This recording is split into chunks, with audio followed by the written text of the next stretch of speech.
Coming up on Tech News Weekly, I am Mikah Sargent, and we start the show by talking to Nathan Grayson of the newly launched Aftermath site.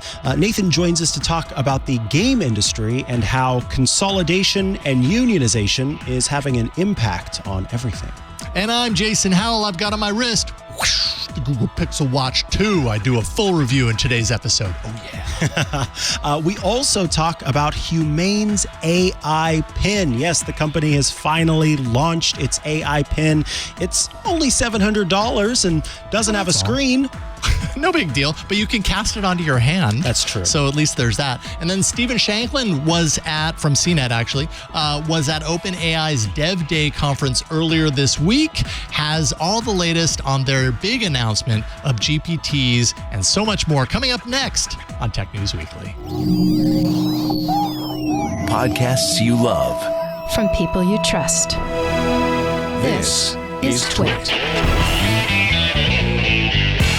This is Tech News Weekly, episode 311, recorded Thursday, November 9th, 2023. Humane launches its $699 AI Pin.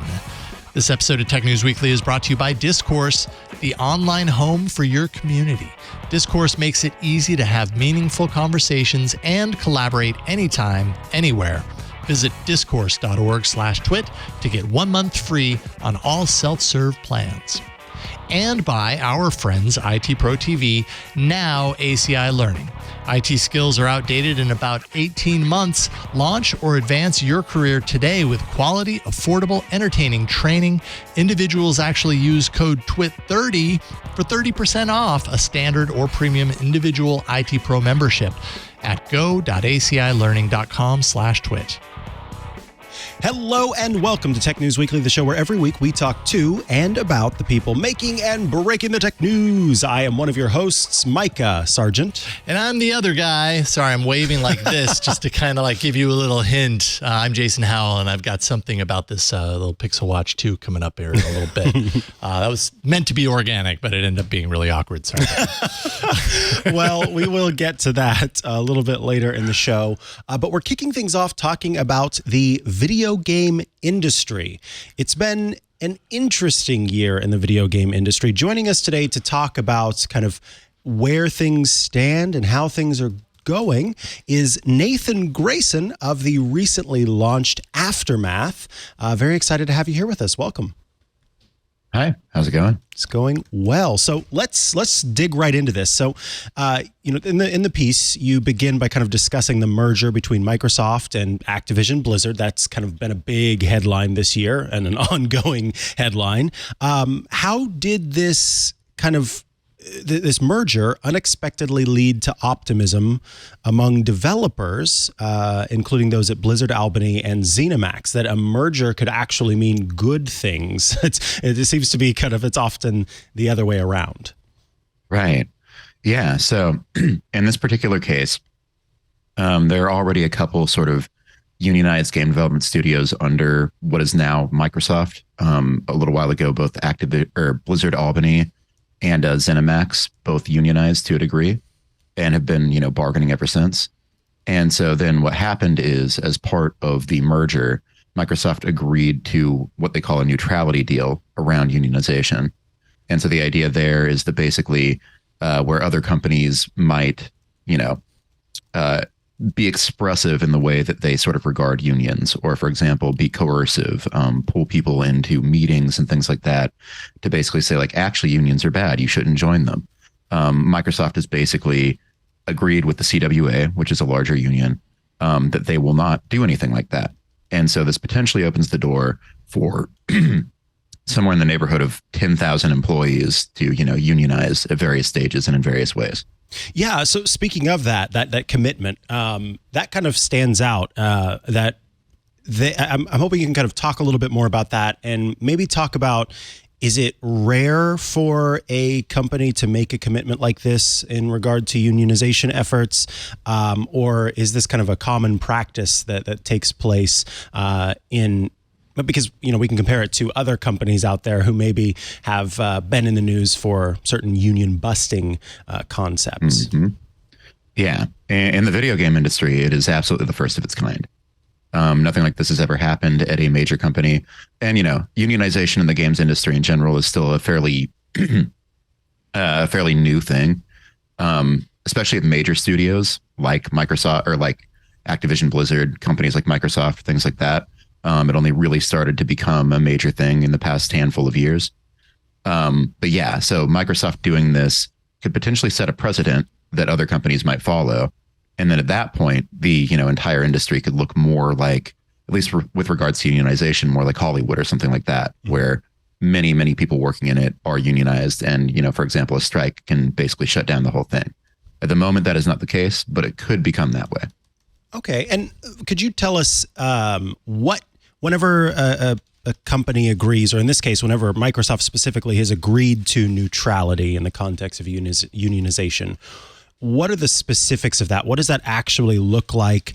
What are the union busting tactics that they say, look, we're not going to do any of this should that come up? Yeah. So let's see. They sent over a whole list of bullet points, or the CWA did, which, are descriptive to a degree, but like don't really get that far into specifics. Yeah, it's stuff like Microsoft will take a neutral approach when employees covered by the agreement express interest in joining a union. Covered employees will be able to easily express their right to communicate with other employees and union representatives about union membership in a way that encourages information sharing and avoids business disruptions. Employees will have access to innovative technology supported and streamlined processes for choosing whether to join a union. Employees can maintain confidentiality and privacy of that choice if they wish. And then, if a disagreement arises, the CWA and Microsoft will handle it. So yeah, I mean, like, I think reading between the lines, again, it's stuff like, because a lot of companies, once employees express interest in organization, they start surveilling some of those employees at various points. And I think Activision Blizzard even did this. They, might withhold raises from certain employees, do all these things that, like, technically in some cases are illegal. And like you can get in trouble for these things. But one of the problems with the way that laws work, especially in America, is that the penalties for union busting are not that great. And so you end up with situations where, like, maybe a company has to post a notice somewhere on their premises that says, like, we violated this and we're sorry, essentially. And it's like, and that comes with like a small fine. But in the end, like, that doesn't really disincentivize these sorts of actions that much. And so a lot of companies still do them. Meanwhile, like, at least in theory, this agreement, especially, being done with the CWA, which is a union that has a vested interest in maintaining that neutrality, will hopefully lead to better outcomes. Again, we'll see. This is still all very early. The agreement has not even technically gone into effect. Okay. So, yeah. So, as you said, it's still not gone into effect, and we'll see how this goes, but it does seem to be overall a very positive thing. And given that this is kind of the first of its kind in this industry, it all looks bright-eyed and bushy-tailed, so to speak. But there is some talk in your piece about kind of the darker side that comes with these corporate consolidations.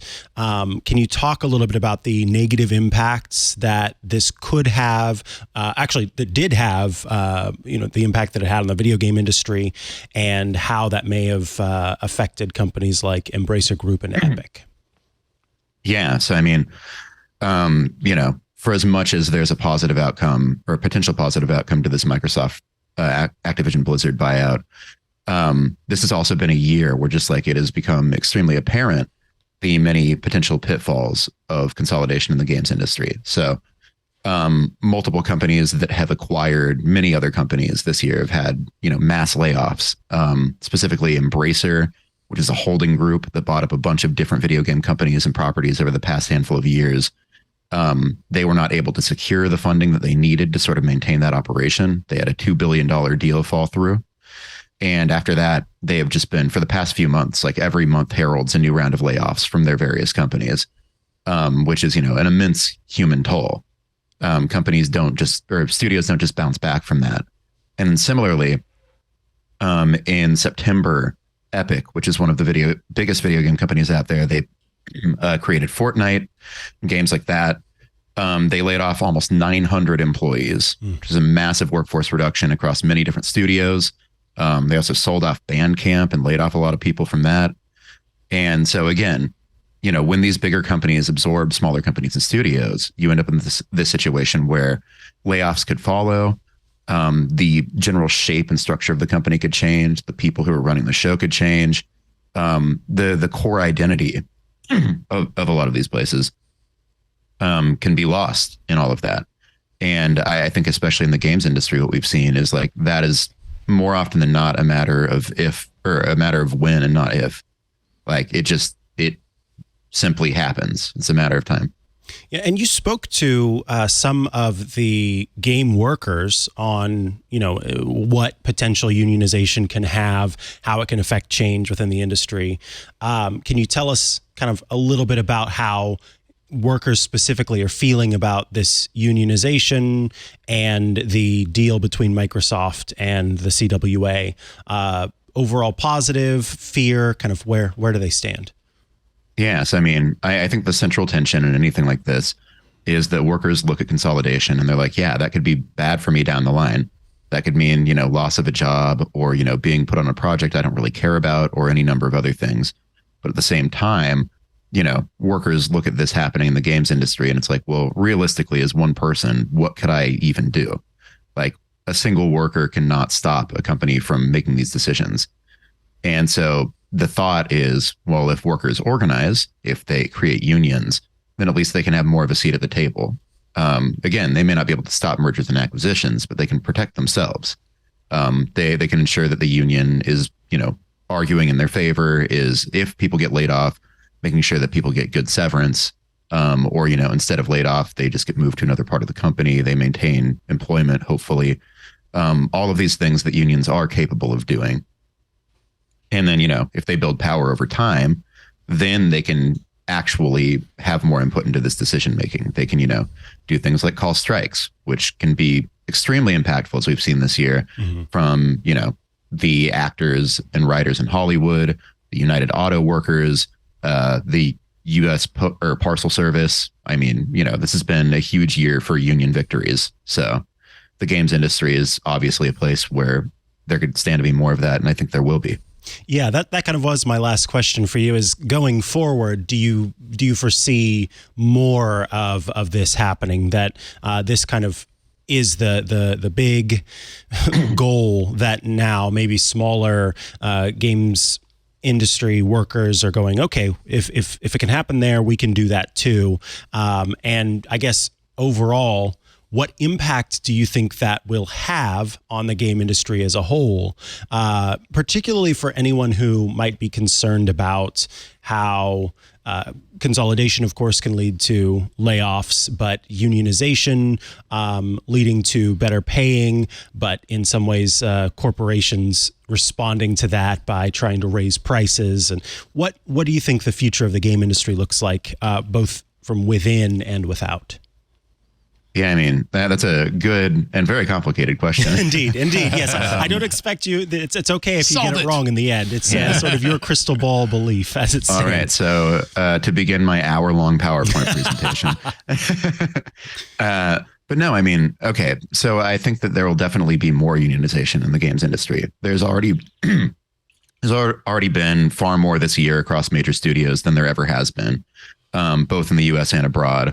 Around the same time period that all of this has been happening, CD Projekt Red, which is the company that makes The Witcher and Cyberpunk and games like that, also announced a union, or rather workers there announced that they're unionizing.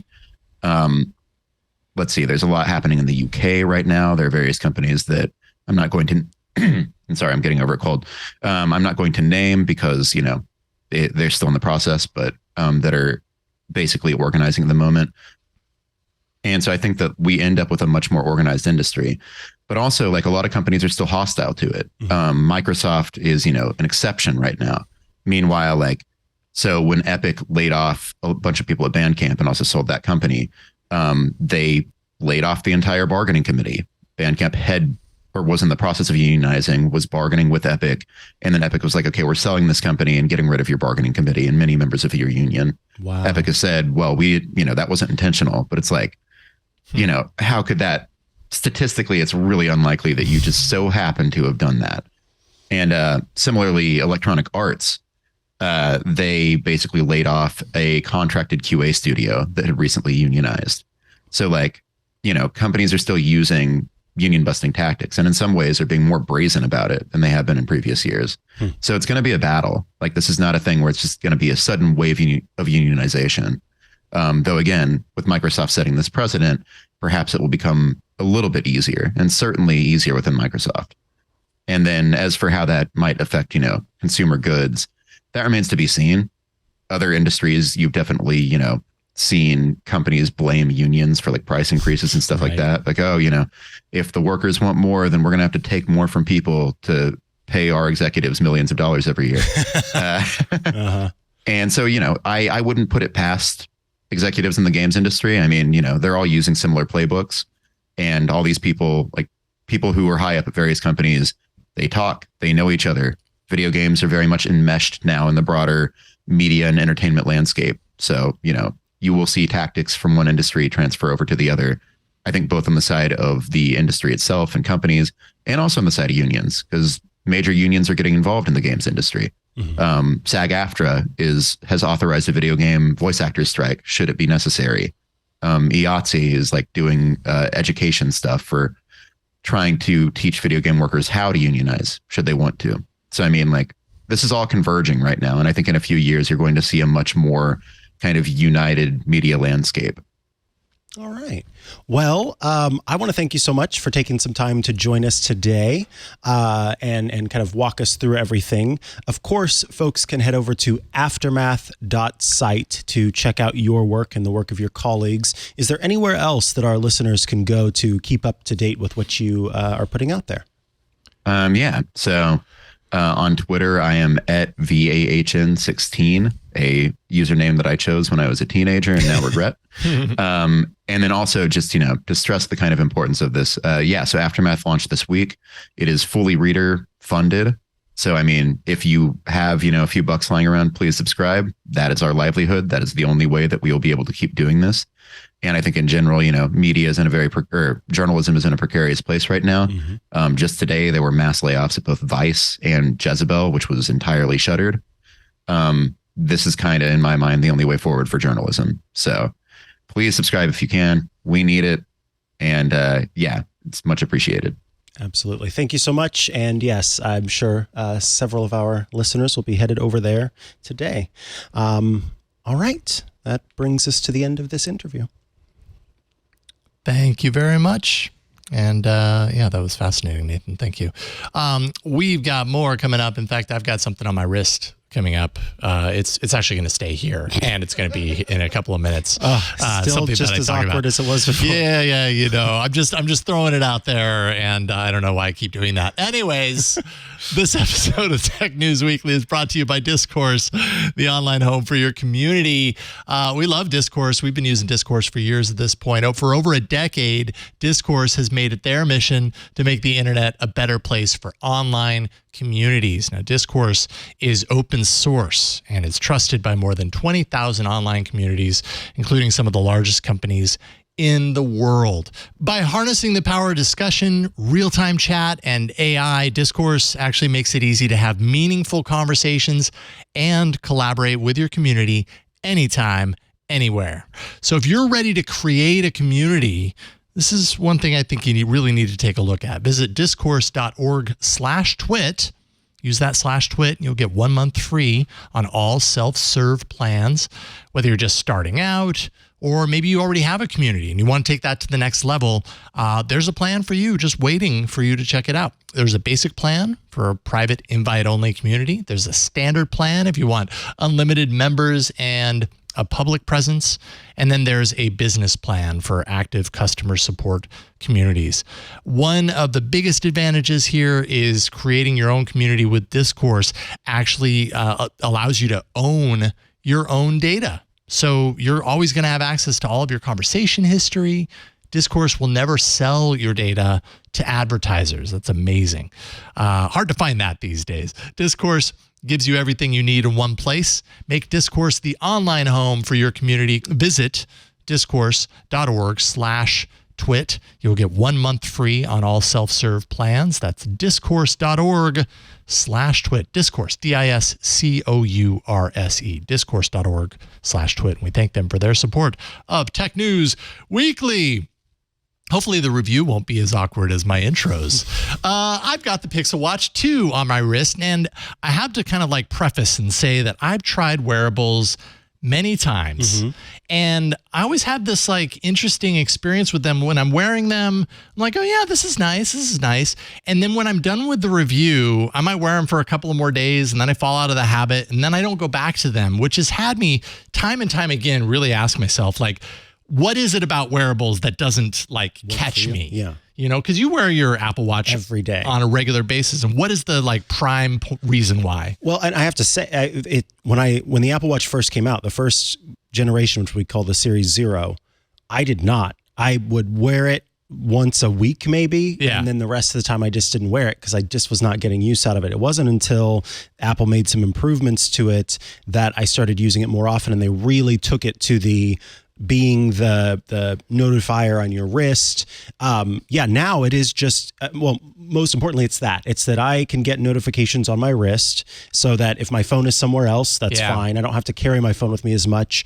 But it's also become this health device that I do truly use. It's like the quantified self, and I can see, you did do some actions today. It is a device that lets me control music. I mean, so it is this satellite device that I do feel naked not wearing now because it has become so handy. But in the beginning, when it was more rough, I didn't see the value of it and I didn't wear it every day. I kind of went through this over the years, this thing where it was like the wearable allows me to not have to feel like I need to turn on my phone all the time because I get the notifications on my wrist. That's great. And I had that for a while. And then I was like, wait a minute. Now I'm just looking at my wrist all the time because every single little notification that comes through buzzes my wrist and I feel like I need to look at it. So that's the other thing. I don't, I don't necessarily want to look at everything, and there are ways to carve that and, and tailor that and everything like that. And I start with this because I realize in my time with the Pixel Watch 2, I've been wearing it and using it for the last couple of weeks. I've given it a couple of weeks. I've really kind of found myself in a familiar place where I'm like, okay, I think when this review is done, I'm going to continue wearing it. And I think my curiosity is, because I've actually really enjoyed it, my curiosity is, will that last? Because, I'm going to have this watch for a while. How long am I going to continue wearing it? What are the reasons that I'm wearing it? And we can kind of talk a little bit about that. But let's start with the design, which I think is often kind of the differentiator for Pixel watches. Last year's, and this year's look almost identical from the face anyways. The classic look, that rounded display, has the really kind of curvy top, which I love from an aesthetic standpoint. I love the look of that. It's very pretty. However, I've also seen like Sherilyn Lowe from Engadget. Hers, I believe it was her watch, got completely chewed up on the display, and she by what? God, was it her? Was it the by no? It was the Verge reviewer, and I can't remember her name off the top of my head. I'm so sorry. It wasn't Sherilyn. It was someone at the Verge, and she had no idea. She, later in the article just basically had to admit, like, I have no earthly clue how this happened, but it did. And that's always my fear with the Pixel Watch, is that glass is rounded, it's exposed, there's no like lip to protect it from brushing up against something. Victoria Song. There we go. Victoria. Apologies that I couldn't remember that off the top of my head. But at the same time, I love the look of it. So I think it's just something to be aware of. This could be the point of contact for something that ends up scratching it or worse. And what we know about the Pixel Watch right now is that repairability is really not even an option. If you damage your Pixel Watch, you're replacing it. Like there's so Google doesn't have a no. Right now they're advising like, we can't really repair this thing. What? You've got to replace it. So that's a really big downside on this, especially in this day and age. I didn't know that of green, going green and making sure that repairability is a focus. That's not happening on the Pixel Watch 2. But if you can get over that, that's a negative right up at the top. The base of it used to be stainless steel. Now it is aluminum. Oh, I'm sorry. I'm covering it. Now it is aluminum. And actually, I'm just going to go ahead and take it off. Hang on. Okay. I've got so many questions. I'll try to be quiet and let you keep going, but then I have so many questions. Yeah. Okay. We can get to those. So aluminum, not stainless steel anymore. I like stainless steel more than aluminum. I think from a durability standpoint, that might be an issue, especially given our said repairability issues. But they say, that cuts down on the weight. I didn't find the original Pixel Watch to be too heavy, so that's a little strange. Haptics, like when I've got it on my wrist and I'm moving around the little crown there, some really nice, like subtle but strong enough haptics. It doesn't feel cheap. And then I think one of the big kind of improvements with the Pixel Watch 2 is the sensor array. You've got the electrodermal sensor, the skin temperature, these 4 little dots around here. Those are all heart rate sensors. So instead of having just one that's drawing the heart rate while you're wearing it, it's 4. And I did find the heart rate sensor. Like obviously, I didn't have something to compare it directly to know what is the point of authority as far as that's concerned. But I loved that it was continuous. I loved, the watch face that I have would show me on an ongoing basis in this little readout there what my heart rate was. And that was one of the things I really enjoyed was, okay, I'm feeling a little stressed right now. And I could look down and I could see okay, it's a little elevated there. Mm-hmm. So I like that. I like that they've improved the sensor array, the heart rate sensor, like I said, very addictive. And it did kind of cue me to, at times, kind of slow down.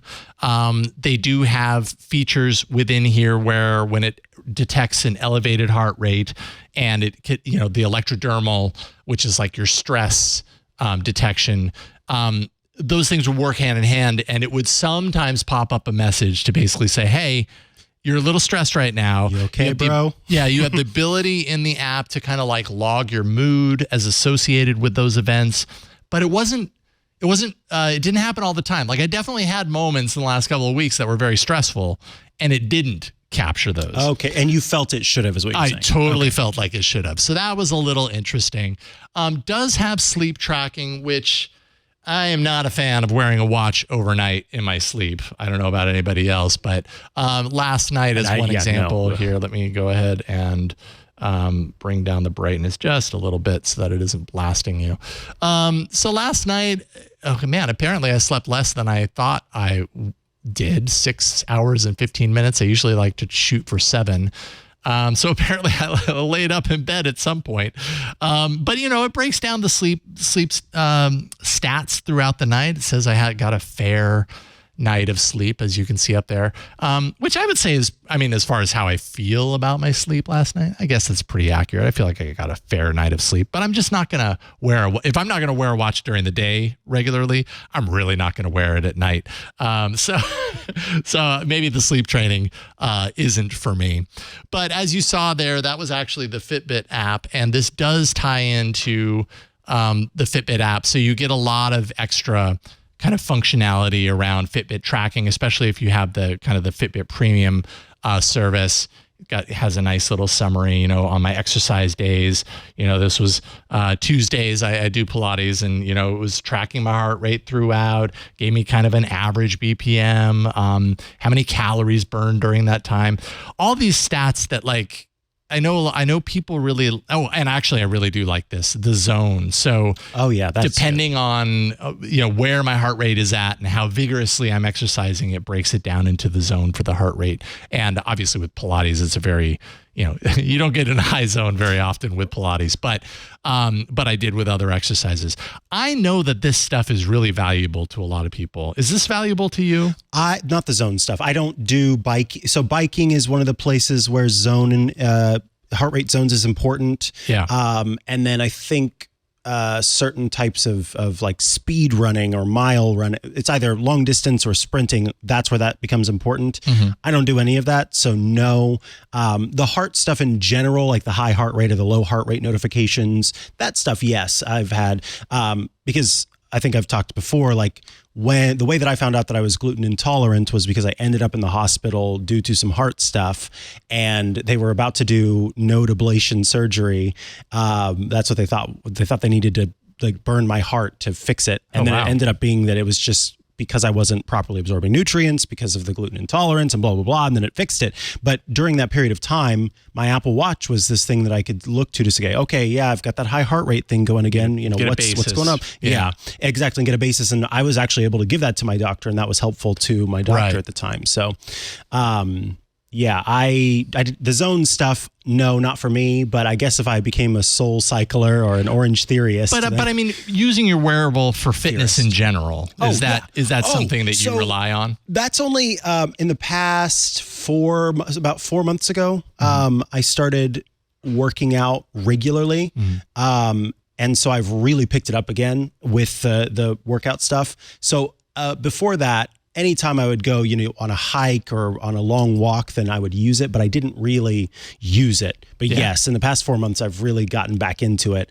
And I've done that in the past too, where I got really into it and then ended up not sticking with it. Yeah. So it is kind of it takes a little bit of management. I mean, there is one thing that this does do reasonably well. Like it at times when it detected that I was like going for a walk or whatever, it took a little while for it to recognize it, but it'd be like, are you on a walk right now? Are you doing like an exercise walk right now? I'd be like, oh yeah, I would. I am right now. And I'd click okay. And it would start tracking it as an exercise event, but it would only track from that moment. Right. Oh, and I was already like 10 minutes in, and it didn't really not as part of that summary. It tracked everything. Okay. But as part of like the summary of like, this is your active exercise moment. It only seemed to track from the point that I clicked, yes, I'm walking right now. So it does things like that. It's looking out for when you are exercising. And I think that's one of the hurdles of these wearables for exercises. It's nice that it does these things, but sometimes you could, if you show the watch, like going in here to like trigger an exercise event, that I can get my summary. I can kind of look through there, but kind of how do you get started? You kind of have to maneuver a little bit. Oh, it's not one of those three. I could probably set those up as a preset, but then you're just talking about this huge list of different things. And it's about as easy as I imagine it could be for a wearable on a tiny screen, but sometimes that's enough friction for people to fall out of the habit.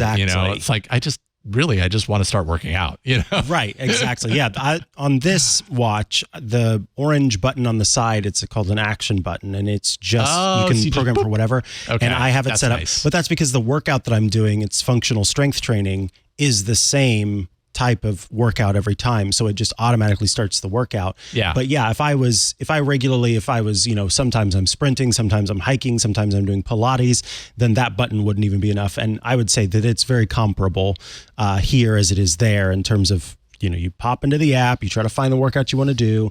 I will say though, the Apple Watch is pretty good at recognizing the types of workouts that you're doing. One time I was playing around with like a rowing machine. And it was like, are you rowing? Are you rowing? Yeah. Well, it's a certain motion. Exactly. Yeah, they've tested for all those things. Time. Absolutely. So, I think in general, the health stuff I know is going to be really helpful for some people. My wife has actually expressed interest in getting one of these because she's been meaning to get a wearable, and we're both, we're all on Android.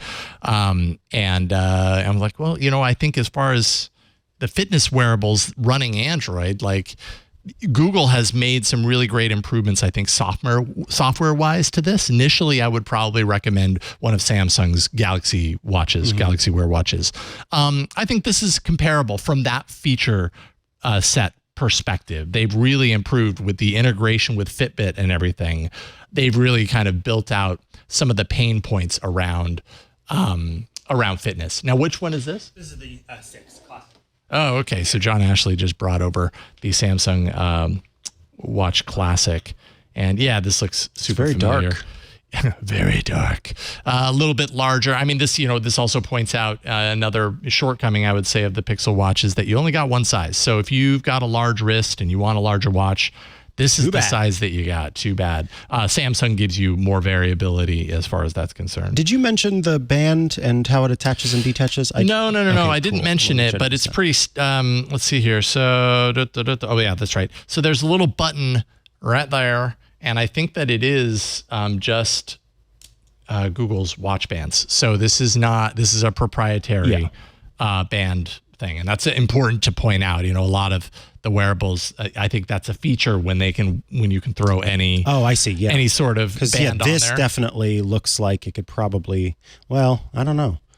Yeah. Okay. A little latch. But this has the standard kind of 2-pin option. Right. Versus, Apple Watch is not that. You have to use their. Okay. Yeah. So Google's following in Apple's footsteps by saying, yeah. hey, you know what? We can give you a custom kind of fit to make it easier to put on and take off, because most of the time that's a cool way to do it with that watch, but most of the time you have to get a little tool and you put it into the springs and you pull them back and you do all this stuff, and so this is supposed to be kind of a better way to do it. And the one thing I'm curious if Google will hold to it. Do you know if the first version bands will fit the second version bands? So that's good. The bands are interchangeable between the two, and that would be a big ding if they didn't do that. Exactly. I'm glad Apple continues to do that as well. Yeah. I know I'm going long, so I kind of have to wrap this up, but I do want to point out that battery life on this is excellent. As far as smartwatches are concerned, like I could wear this for a full 24 hours with sleep tracking, still wake up and have, what am I going to have? Like probably 15%. So, I'm going to have to charge it, and then you hop in the shower. But that's exactly what I did last night, and the other nights that I did sleep tracking, I woke up in the morning and wore it for a little bit and through my morning, and then as I was doing the shower and a little bit of my morning routine, I threw it on the charger, and it was on there for like an hour because I got lost in that world, and it was charged again. So if you do want to wear it, all day and all night, you can. And that was a big ding on last year's model. So, overall, I think that there are some trade-offs. I think the repairability gives me concern. The aluminum design versus the stainless steel combined with that, I think that's an issue. And I didn't even mention the price. The price is, $350. But at the same time, yes, the repairability is an issue, but I think that Google's doing on the right track with the software, and I think that's a really big thing, because last year the software was pretty subpar, and I think they've addressed a lot of that with Wear OS 4 on this device, with the integration with Fitbit. I know there are a lot of people that know and understand and use Fitbit. Their ecosystem a lot more better and more than I do, but so I'm curious to continue wearing it and seeing how it goes over time. To hear how it goes for you, and if you'll end up going, oh, I get it now. I want this. I want to. Or I did the same dang thing I always do. I wore it for a handful of more times. Yeah, we'll have to see. Then I gave up. How it turns out for you. Yeah, but that's the Pixel Watch 2 by Google. So that is Jason Howell's story of the week. Coming up will be my story of the week, a quick one. Before we get there, though, I do want to take a quick break to tell you about our next sponsor. This episode of Tech News Weekly is brought to you by Wix. Web agencies out there listening, you are going to like this one. Let me tell you about Wix Studio, the platform that gives agencies total creative freedom to deliver complex client sites while still smashing those deadlines.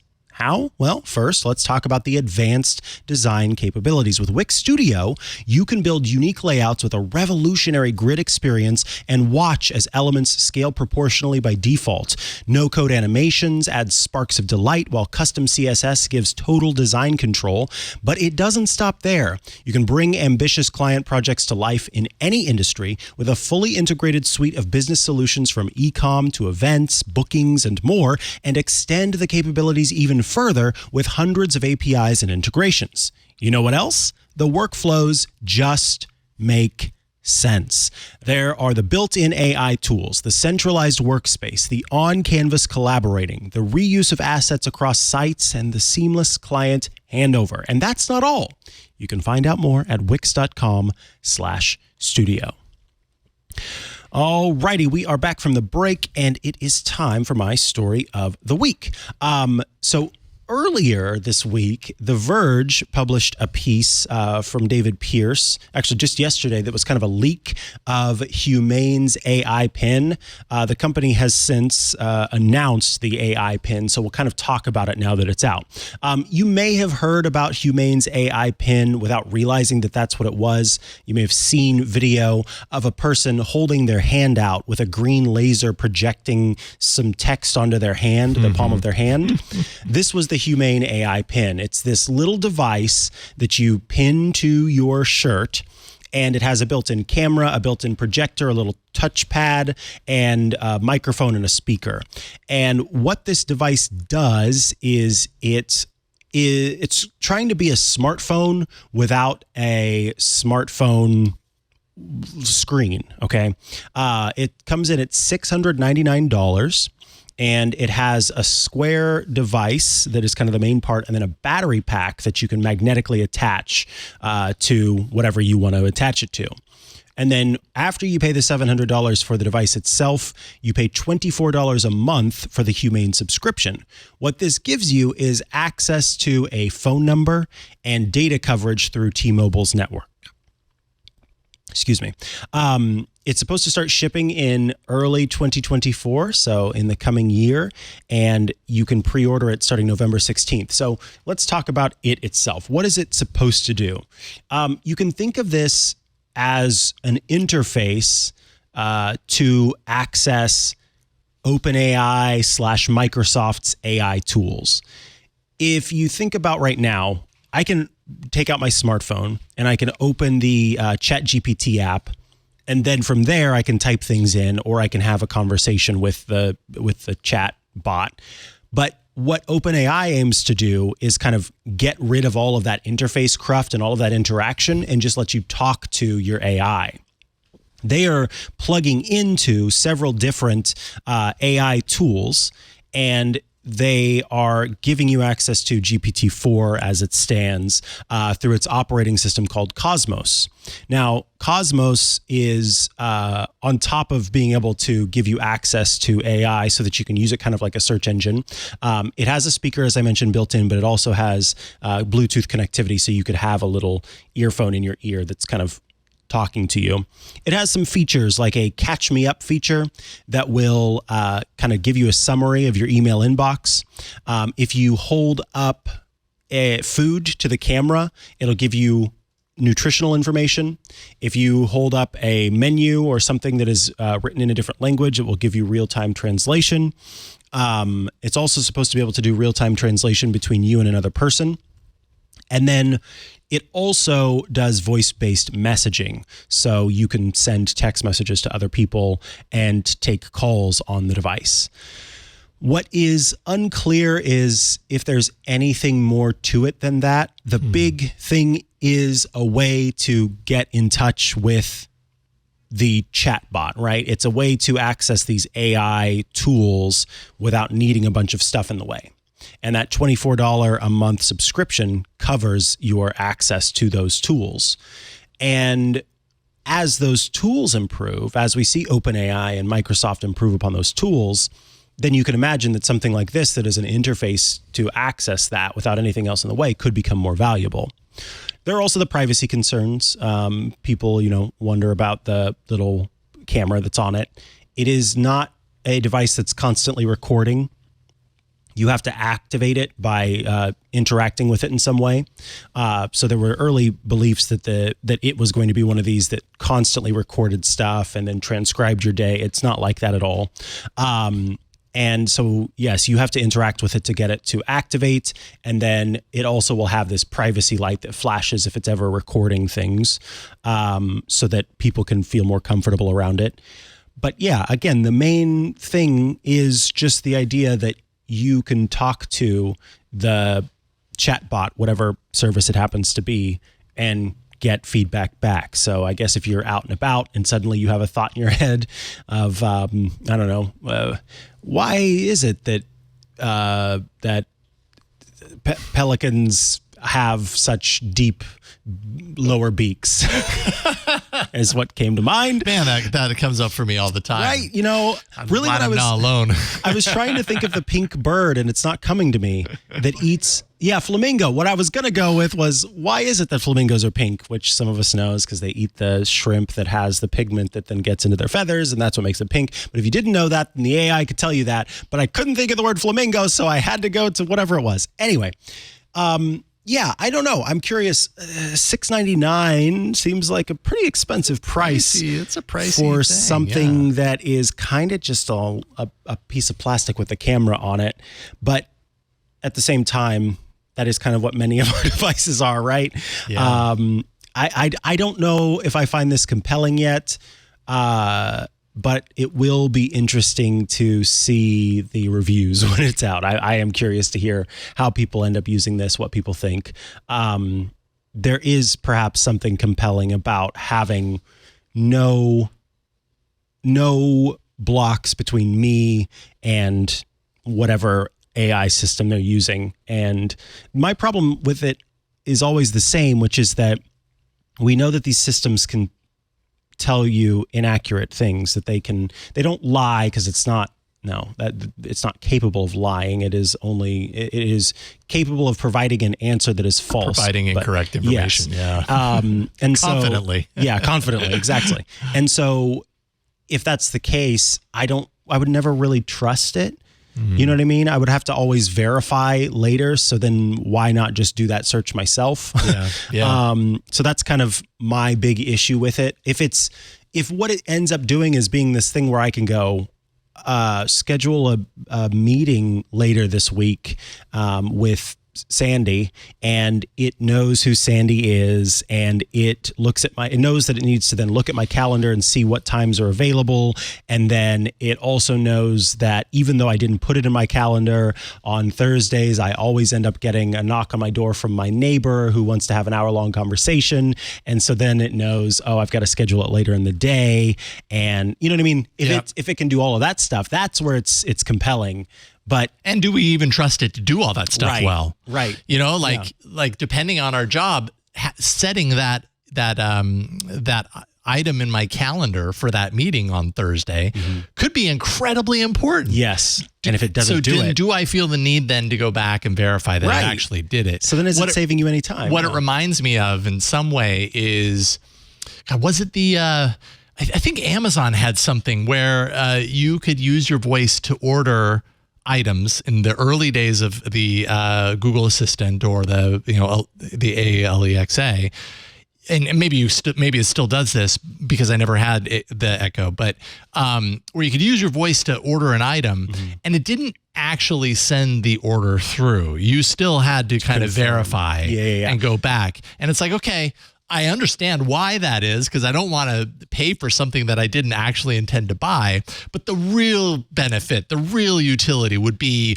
hey, buy that package of toilet paper, and it knows exactly what it is, and it places the order, and that's like all the cognitive load I need to put into it. Exactly. And I wonder if that's similar with this too. It's great that it does all these things, but how much do I trust it to do these things? Do I end up spending my time afterwards going back and verifying? Yeah, which is smart. It's what's frustrating to me about a lot of these latest products outside of the main companies. It's the products that are like the companies that are smaller, that aren't well known.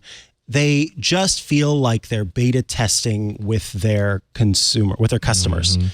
You are paying $700, but you don't really know what all it's capable of doing, and there are a lot of like promises about what it might be able to do. Really don't even know how long this thing's going to last. Yeah, how long the servers are going to be up, and it's just, and that's too much money to pay for something that could just tomorrow. So. I don't have any doubt that at some point these things are going to be a lot more mainstream, and that this is kind of where things, what is the evolution of the smartphone? I could absolutely see something like this being the evolution of the smartphone. The unfortunate thing is we have to go through these painful periods, these painful, expensive we are the beta tester periods in order to get to that point. And even then, there's no guarantee that we will get to that point. Right. You know, it's the same kind of bet that's being made around the metaverse, which we hear a lot less about these days. But there was a time not very long ago, before the AI boom happened a year ago, where people were talking about that. Like, yeah, it's painful now, but this is the future. This is where it's headed. And it might still head there, but there's no guarantee. There's no assurances. It's expensive to get to that point. And it comes with pain. Indeed. Potentially. But I'm super curious about this. I'm very interested. Did Leo say that he was going to buy one of these? Yeah, he may have, but he was also going to get the Meta glasses too. So the Ray-Bans. Yeah, the Ray-Bans. So I don't know if he will. Yeah. We'll find out. Maybe pair them together. Yeah. Take all the things, and if he wants, he can have the Google Glass for my office and wear that too. All of them working in tandem Does that thing with still each turn other. on? It still turns on, but I don't think that it actually works. You know what I mean? Like there's stuff out in the cloud that doesn't exist there anymore. It can't communicate with. Yeah, I believe I can't. I can honestly tell you, like, I haven't powered that thing on. Oh my goodness, we should do it after the show. I'm so curious. Take a look and see. But nonetheless, very interesting. And actually, coming up, we're going to be talking with Stephen Shankland about OpenAI's GPT's announcement at their Dev Day. That makes me think, like, will those, if this is powered by GPT-4, will those kind of like unique created by individuals for specific use cases, will those GPTs make their way into an object like this? I really think so. To expand the capability of it. Could be interesting. So very, very neat. All right. Well, speaking of Stephen Shankland, he's coming up next from CNET to tell us about his time at the OpenAI Dev Day conference. That's in a moment. But first, this episode of Tech News Weekly is brought to you by our friends, IT Pro TV, now ACI Learning. Our listeners, that's you, know the name IT Pro TV is one of our trusted sponsors for the last decade. As part of ACI Learning, IT Pro TV, now IT Pro, has elevated their highly entertaining, their bingeable short format content with over 7,200 hours to choose from, new episodes added daily. ACI Learning's personal account managers, they're going to be with you every step of the way. They fortify your expertise with access to self-paced IT training videos, interactive practice labs, and certification practice tests. One user actually shared, quote, excellent resource, not just for theory, but labs incorporated within the subscription is fantastic. Highly recommend the resource and top class instructors. Yeah, I think those labs, that's a really big part of this. Yes, the content's great and you're going to enjoy watching it, but those labs get you involved. Don't miss ACI Learning's practice labs when you check it out, where you can test and experiment before deploying new apps or updates. And you can do that without compromising your live system. MSPs, of course, love that. Retake practice IT certification tests so you're confident when you actually sit down for the real exam, the real thing. ACI Learning brings you IT practice exam questions from Microsoft, CompTIA, EC Council, PMI, and many more. You can access every vendor and skill you need to advance your IT career in one place. ACI Learning is the only official video training for CompTIA. Or check out their Microsoft IT training. They've got Cisco training, Linux training, Apple training, security, cloud, many more for you to pick through and go, oh, that's even better. Learn IT, pass your certs, and get your dream job. Or if you're ready to bring your group along, head over to our special link. You can fill out the form for your team. Twit listeners actually receive at least 20% off an IT Pro Enterprise solution. That can reach up to 65% for volume discounts, depending on the number of seats that you need. Learn more about ACI Learning's premium training options across audit, IT, and cybersecurity readiness at go.acilearning.com/twit. For individuals, use code TWIT30 for 30% off a standard or premium individual IT Pro membership. That's go.acilearning.com/twit. And we thank them for their continued support of the Twit Network and Tech News Weekly. All right, OpenAI finishing up their their very first developer conference in San Francisco. You know, they're right there along with Google and Apple and all the, you know, Meta. They can now consider themselves part of that table, you know, where they have these huge developer conferences to gauge interest, developer interest, to really encourage development of their new tools. And this actually caught a lot of attention. CEO Sam Altman began the event on Monday with a keynote that really showcased some exciting advancements for the company. Really just kind of showed to me how much has happened in a single year since ChatGPT burst onto the scene and really became a household name. Stephen Shankland attended the event for CNET and is here now to talk about it. Welcome back. Hey, thanks for having me back on the show. Yeah, so you're in the city. So have you spent all week at this event, kind of day after day, checking out everything that's going on? No, they restricted it just to the opening salvo, really, of the event, and it's just a day-long event. So this wasn't anything like the scale of Apple's WWDC or Google I/O or Meta's F9. It doesn't have, you know, cast of thousands kind of a situation. But there were a lot of people there, a lot of pretty enthusiastic developers, you know, several hundred people there. And, you know, obviously this is going to get bigger as more and more developers decide to incorporate AI into whatever they're building. And it's likely that OpenAI will be the, you know, back-end provider of whatever AI brains they need for those services, because it's really hard to build this on your own. It's much easier to just partner with somebody like OpenAI and use their brains. Indeed. And, you know, we saw a little bit of that with Satya Nadella from Microsoft taking the stage to get a little bit of that Microsoft love on stage and get a couple of headlines that way. What was before we kind of get into the features and everything that they announced and GPTs and all that stuff, what would you say about the temperature of the event? You've been to a lot of events like this. This is, you know, OpenAI's first outing for a developer conference to get, you know, developers excited. And I think developers just are excited because this is, you know, AI and especially OpenAI is ripe for opportunity potentially. But what was your take on that? Yeah, it was a good vibe, I would say. There are, you know, it's early days in the AI universe. There are a lot of developers out there who want to make something of it. They might be just, you know, freelancers doing their own thing. That might be working for some big tech company.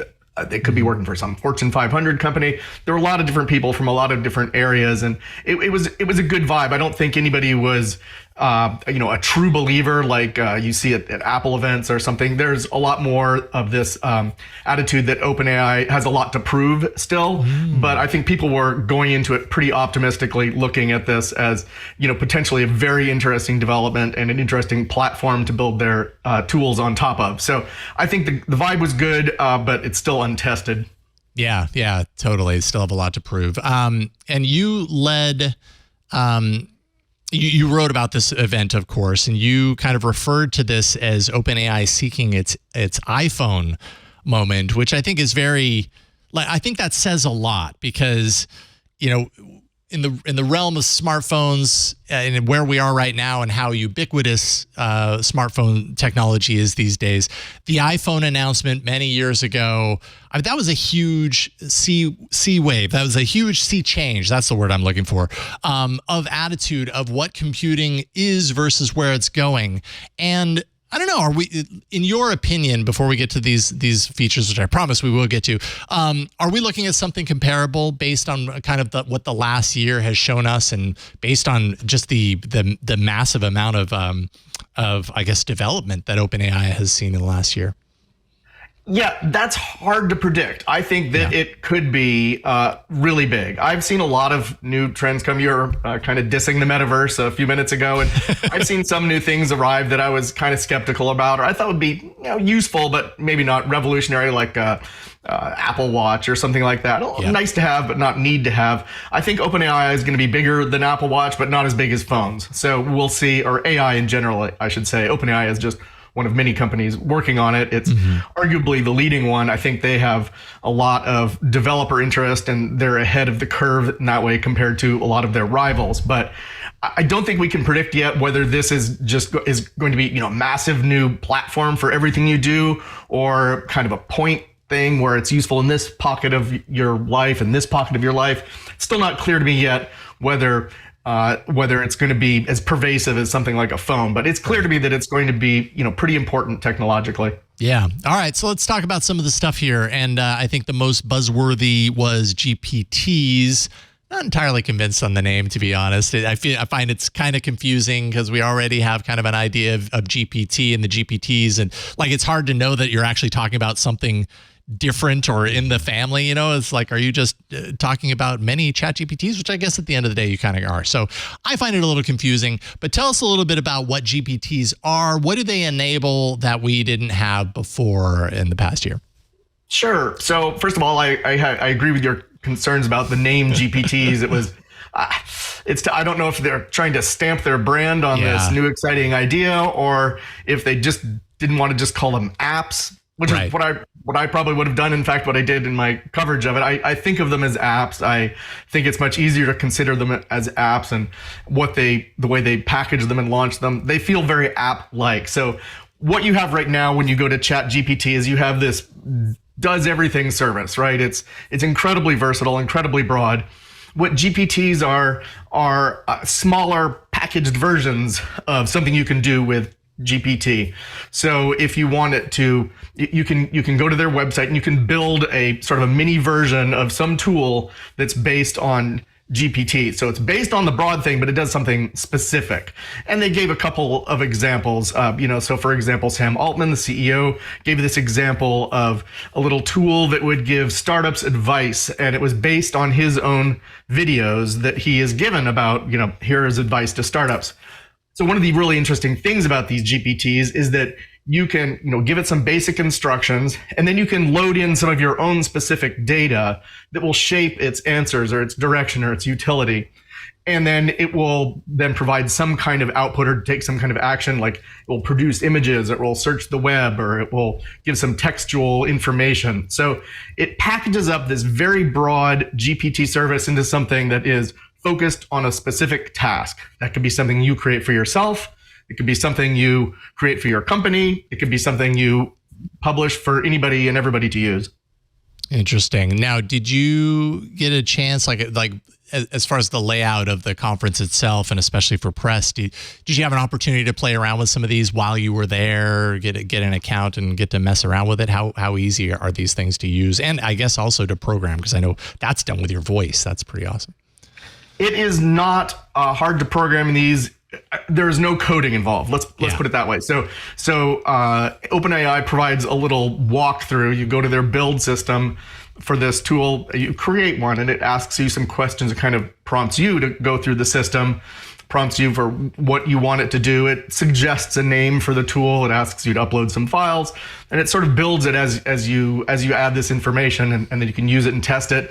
And then, as with Chat GPT, you can refine it. You can say, well, now do it this way, or now do it that way, or restrict it to this, or something to that effect. So you can noodle around with it and fine tune it. And none of that is actual programming. You're not typing code anywhere. So it's just like any other large language model experience where you are going to be just giving it plain English instructions.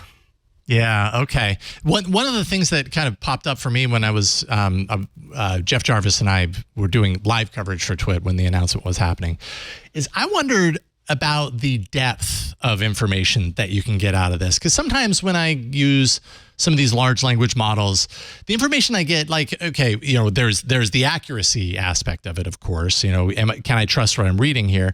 And sometimes it can be very cohesive, and sometimes it feels like it's providing a surface level answer, like I feel like I could have, researched and come up with something with a little bit more concrete depth to it, and not quite as surface level. And I'm wondering with these, if that is a potential downside to their development. I mean, obviously it's probably too early to actually know that, but because really it's just acting on the corpus of data that ChatGPT already does, and then anything that you add to it. Is that basically how that works? And I guess depending on the amount of information you give it, that it will determine the depth of the output that you get from it. Yeah, so here's an example. So first of all, I agree with your concerns in general with large language models and these very sophisticated chatbots.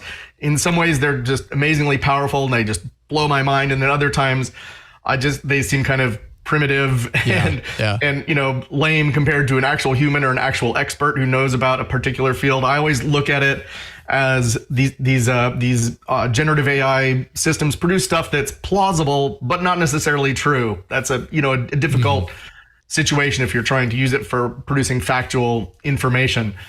Now, when you're talking about these apps, these little mini GPTs, you have that same problem. But as you point out, you're adding your own data into the mix. So it's not clear to me yet exactly what that balance is, how much of how much it will take your own personal data into account. One example I could think of is perhaps you work for a company, you have to produce a lot of blog posts or internal presentations or a shareholder report or something.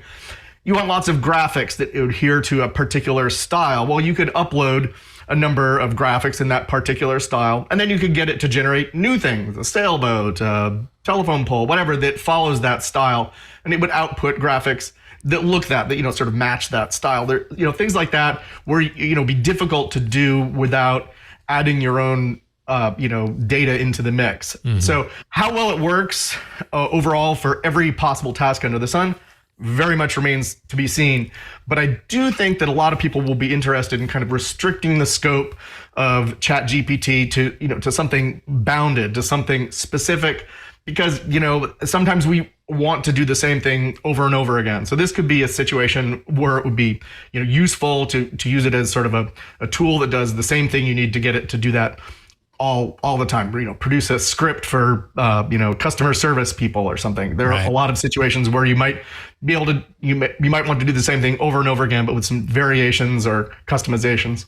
Yeah, and then of course we're going to see a lot of these with the store that they announced, the GPT store, which is like you keep pointing out, like the App Store essentially, which has its own challenges, right? Apple and Google have dealt a lot with moderation, keeping things safe, and especially when we talk about AI systems, safety and accuracy and all these things come into play.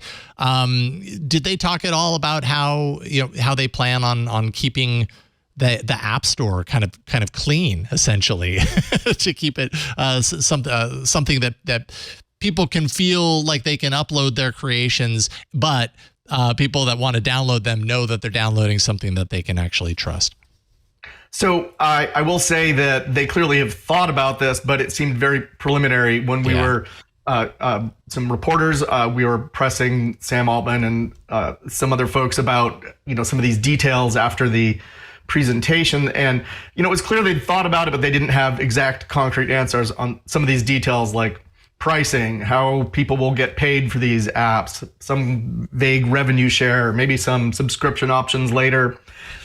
It seems still very preliminary, and obviously with app stores, if you only have 20 or 30 apps, it's not a huge problem, but when you have 1,000 apps or 10,000 apps or 10 million apps, it gets to be a huge problem trying to figure out which ones do you present to people? Which ones do you just always present the most popular ones? How do you screen abusive apps? How do you decide what even constitutes abuse? There's always a big gray area there. So if this thing gets big and successful, they will face all the problems that all the big app stores always face in terms of, curation and screening. So, I think we've seen that movie before. We're going to see it again. OpenAI is well aware that that's going to be a challenge. And to be fair, they're trying to tackle the abuse issue already. They have that, without the first app ever showing up. So they will have some experience in dealing with that problem before the App Store even launches. Yeah. And I know we're really just out of time, but I didn't want to end this interview without asking a little bit about GPT-4 Turbo, faster, more capable, cheaper for developers. Did you sense some excitement from the developer community that was actually there? Like, were they excited about this news? What was your take on that? Absolutely. They cheered and stomped and clapped, and they were very happy about that. The only thing that they were happier about was when they got $500 worth of free usage credits. You can always make them happy with free money, right? Yes. So, people were happy about it. To be clear, it is not faster. yet. That's the next priority, Oh, got but it is cheaper. So I'm not clear exactly what OpenAI did, but they're getting more. They optimized this. They squeezed more out of existing hardware, so they lowered costs considerably. That will be a big deal for developers who might be cost constrained. They might be, might not be able to scale something as large or do something as sophisticated, or try something that exercises the AI system more aggressively. So the price cut is definitely important.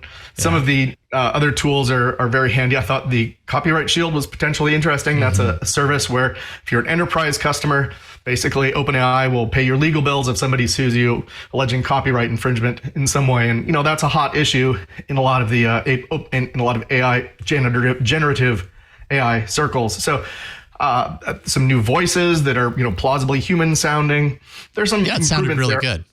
Yeah, they were impressive. And also the training data is less out of date. Let's say that. It goes up through April 2023, which is, 2 years more recent than the last batch of training data. So you're not necessarily going to get breaking news out of ChatGPT, but this is, a little bit more current, COVID or something like that, might get a factor into the into the results. So that's helpful for sure. So I saw this as a lot of incremental improvements. They didn't call it GPT-5. Yep. It's GPT-4 Turbo. So it's a sizable improvement, but not a complete overhaul.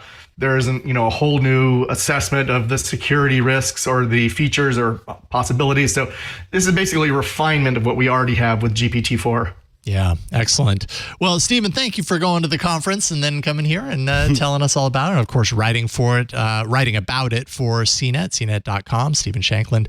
Always a pleasure to get the chance to talk with you. Thank you for carving out some time for us today. Appreciate it. Yes, always a pleasure. Right on. All right. Take care, Stephen. We'll see you soon. All right, and we have reached the end of this apparently supersized episode of Tech News Weekly, publishing every Thursday at twit.tv/TNW. The most important thing that you could do for us, well, there are two things. I'll talk about the first most important thing, and that is to download our episodes, and you get that by subscribing, but just make sure that you're downloading and it's moving to your phone so you can listen to it at a later time. That really, really helps us out. twit.tv/TNW.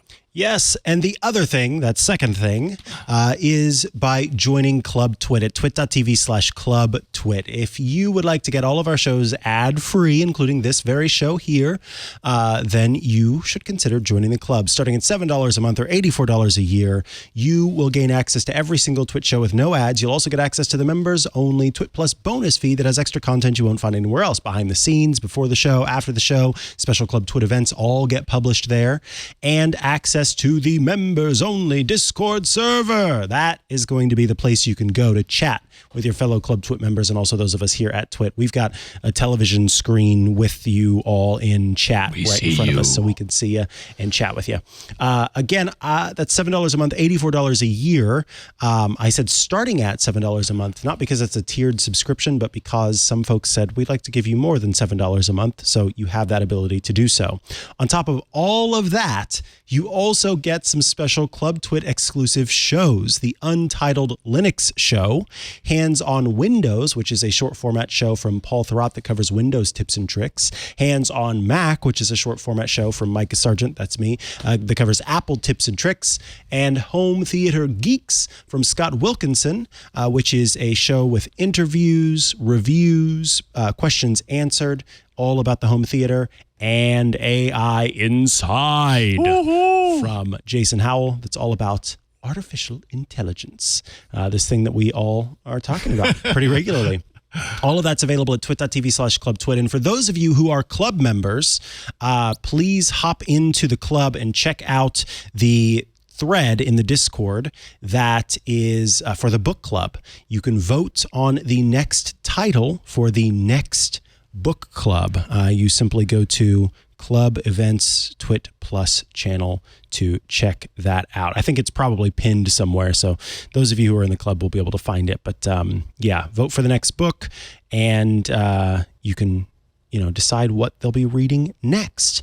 If you'd like to follow me online or check out the work that I'm doing, you can find me at chihuahua.coffee. That's CHIHUA.coffee, where I've got links to the places I'm most active online. Check out Ask the Tech Guys this Sunday with Leo Laporte and yours truly, where we take your questions live on air and do our best to answer them. You can also check out later today, if you're a club member, Hands on Mac.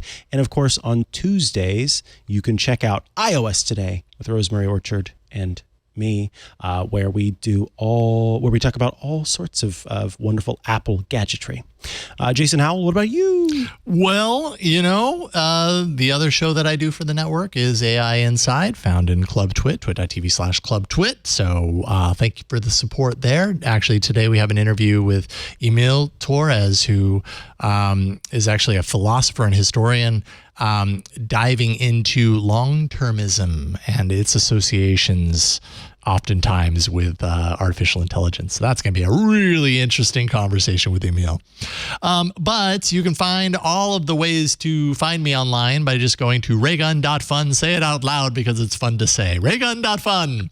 And you will find all the different social media platforms and different things that I'm involved with, all waiting for you right there. Big thanks to John, to Burke somewhere, and everyone else in between for helping us do this show. And thanks to you, pointing at you at home or wherever you happen to be, for listening and for watching this show. We appreciate you. We'll see you next time on Tech News Weekly. Bye everybody. Bye. Hey there, Scott Wilkinson here. In case you hadn't heard, Home Theater Geeks is back. Each week, I bring you the latest audio-video news, tips and tricks to get the most out of your AV system, product reviews, and more. You can enjoy Home Theater Geeks only if you're a member of Club Twit, which costs $7 a month, or you can subscribe to Home Theater Geeks by itself for only $2.99 a month. I hope you'll join me for a weekly dose of home theater geekitude.